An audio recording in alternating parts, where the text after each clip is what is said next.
आज का बाइबल का वचन उत्पत्ति का ग्रंथ अध्याय 22 वचन 1 से 2, 9 और 10 से 13।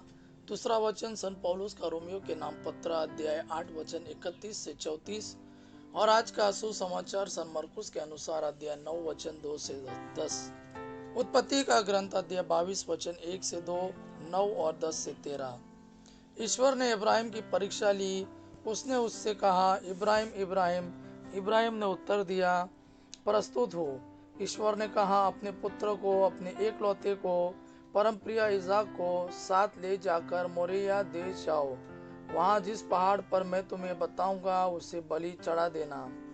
जब वे उस जगह पहुंच गए जिसे ईश्वर ने बताया था, तो इब्राहिम ने वहां एक वेदी बना ली और उस पर लकड़ी सजाई।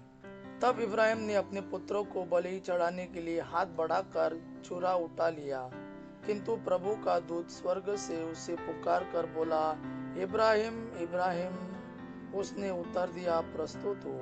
दूत ने कहा, बालक पर हाथ नहीं उठाना, उसे कोई हानि नहीं पहुंचाना। अब मैं जान गया हूँ कि तुम ईश्वर पर श्रद्धा रखते हो।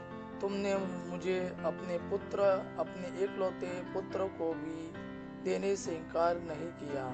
इब्राहिम ने आंखें ऊपर उठाई और सींगों से झाड़ी में फंसे एक मेढ़े को देखा।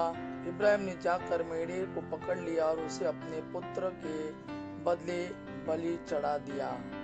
आज का दूसरा वचन सन पौलुस का रोमियो के नाम पत्र अध्याय 8 वचन 31 से 34। अध्याय 8 वचन 31 से 34। और कहना ही क्या है, यदि ईश्वर हमारे साथ है तो कौन हमारे विरुद्ध होगा। उसने अपने निजी पुत्र को भी नहीं बचाया, उसने हम सबों के लिए उसे समर्पित कर दिया। तो इतना देने के बाद क्या वह हमें सब कुछ नहीं देगा। जिन्हें ईश्वर ने चुना है उन पर कौन अभियोग लगा सकेगा। जिन्हें ईश्वर ने दोष मुक्त कर दिया है उन्हें कौन दोषी ठहराएगा। क्या ईसा मसीह ऐसा करेंगे? वह तो मर गए बल्कि जी उठे और ईश्वर के दाहिने विराजमान होकर हमारे लिए प्रार्थना करते रहते हैं। आज का सुसमाचार सन मरकुस के अनुसार अध्याय 9 वचन 2 से 10। 6 दिन बाद ईसा ने पेतरुस, याकूब और यूहन्ना को अपने साथ ले लिया और वह उन्हें एक ऊंचे पहाड़ पर एकांत में ले चले। उनके सामने ही ईसा का रूपांतरण हो गया। उनके वस्त्र ऐसे चमकीले और उजले हो गए कि दुनिया का कोई भी धोबी उन्हें उतना उजला नहीं कर सकता। शिष्यों को एलियास और मूसा दिखाई दिए। वे ईसा के साथ बातचीत कर रहे थे। उस समय पेतरुस ने ईसा से कहा, गुरुवर, यहाँ होना हमारे लिए कितना अच्छा है।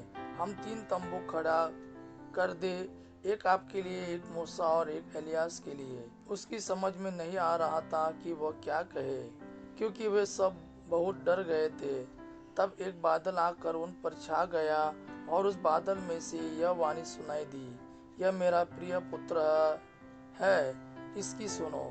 इसके तुरंत बाद जब शिष्यों ने अपने चारों ओर दृष्टि दौड़ाई तो उन्हें ईसा के सिवा और कोई नहीं दिखाई दिया। ईसा ने पहाड़ से उतरते समय उन्हें आदेश दिया कि जब तक मानव पुत्र मृतकों में से न जी उठे, तब तक तुम लोगों ने जो देखा है उसकी चर्चा किसी से नहीं करोगे।